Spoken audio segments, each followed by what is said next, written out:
Sus. Perkenalkan, saya perawat Wanda, selaku yang bertugas pada pagi hari ini dari pukul 8 sampai 11 siang. Boleh saya tahu nama Mbak siapa? Nama saya Rahmalia Putri. Baik, Mbak Rahmalia, sukanya dipanggil siapa? Rahma. Oh, baik. Bagaimana perasaan Mbak Rahma hari ini? Baik-baik saja. Baik-baik saja. Saya dengar Mbak Rahma sering merasa marah dan kesal ya. Kalau boleh tahu, apa yang biasanya membuat Mbak Rahma itu merasa kesal? Kalau saya minta sesuatu tapi gak diturutin, terus bermacam-macam banyak hal. Terus bagaimana cara Mbak Rahma ketika Mbak Rahma merasa marah itu? Apakah ada cara yang biasa Mbak lakukan? Enggak ada sih, saya biasanya cuma teriak-teriak sambil banting-banting barang. Oh gitu. Kalau gitu, bagaimana kalau sekarang kita berbincang-bincang tentang hal-hal yang membuat Mbak Rahma merasa marah dan cara mengontrolnya? Apakah Mbak Rahma bersedia? Iya. Baik, untuk waktunya mungkin sekitar 15 menit ya Mbak. Dan Mbak Rahma nyamannya di sini saja atau di tempat lain? Di sini saja. Baik, kita berbicara di sini ya Mbak. Sekarang Mbak Rahma bisa coba ceritakan apa yang biasanya membuat Mbak Rahma merasa marah? Biasanya kayak kemarin itu saya minta dari laptop tapi gak dibawain, terus saya marah-marah ya. Terus kalau ada orang yang saya ajak bicara terus dia ngomongnya nyakitin hati saya marah. Terus kalau ada orang yang saya minta tolong itu biasanya maksa-maksa gitu, jadi saya marah. Kalau gitu, ketika Mbak Rahma marah itu, apakah Mbak Rahma merasa dadanya seperti berdebar-debar, matanya melotot, terus rahangnya tertutup rapat dan ingin mengamuk terus gitu? Iya. Kalau gitu, apakah dengan cara Mbak Rahma seperti membanting-banting juga berteriak tadi dapat menyelesaikan rasa kesal Mbak Rahma? Tidak. Baik, ya pasti amarah itu tidak akan terselesaikan ya Mbak, karena jika melakukan seperti itu, coba Mbak bayangkan apa saja kerugian yang Mbak Rahma alami.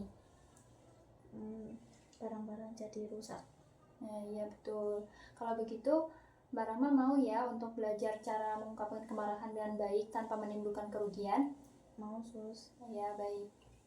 Jadi, untuk cara mengontrol kemarahan itu salah satunya dengan cara fisik ya Mbak Rahma. Cara fisik ini yaitu dengan cara latihan teknik napas dalam. Nah, untuk tujuannya agar rasa marah Mbak Rahma itu bisa tersalurkan. Untuk latihan nafas dalam ini, untuk tekniknya nanti saya akan jelaskan dulu dan Mbak Rahma bisa mencoba mempraktekannya ya. Jadi kalau misalnya Mbak Rahma sudah merasakan kesal atau tanda-tanda marah, Mbak Rahma bisa melakukan teknik nafas dalam, yaitu dengan menarik nafas melalui hidung dan menahan sebentar lalu membuangnya lewat mulut.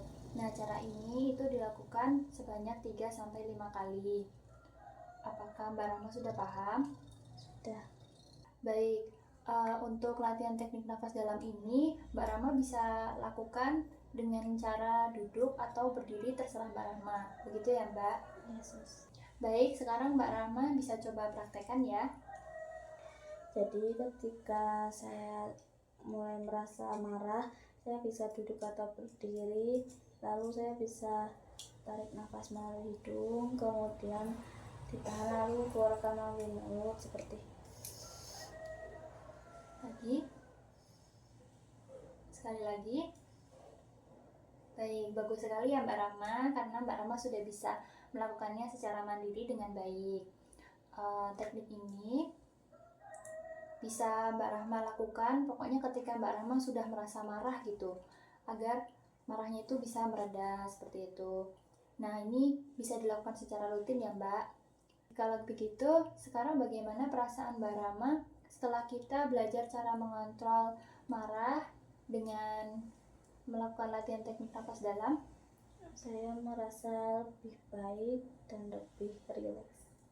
Coba apakah Mbak Rama bisa sebutkan kembali apa saja yang sudah saya ajarkan tadi dan coba dipraktikkan kembali? Tadi kita belajar teknik napas dalam. Bisa dilakukan kalau sudah ada tanda-tanda marah dengan cara berdiri atau duduk, kemudian bisa tarik nafas melalui hidung, kemudian ditahan sebentar, kemudian dibuang melalui mulut seperti. Biasanya dilakukannya berapa kali? Dilakukannya pada saat saya merasa marah. Sebanyak 3-5 kali ya Mbak Rama. Baik, sudah bagus sekali ya Mbak Rama masih ingat apa yang sudah saya ajarkan tadi. Kalau begitu, pertemuan selanjutnya kita akan belajar mengontrol marah dengan berbicara yang baik ya Mbak. Untuk waktunya Mbak mau jam berapa besok? Jam 9. Baik. Dan untuk tempatnya Mbak Rama mau di sini saja atau di tempat lain? Di sini saja. Baik, kalau begitu pertemuannya mungkin sampai di sini saja ya Mbak. Saya akan kembali ke ruang perawat. Apabila Mbak Rama ingin melanjutkan aktivitas kembali, silakan. Saya permisi. Baik, terima kasih.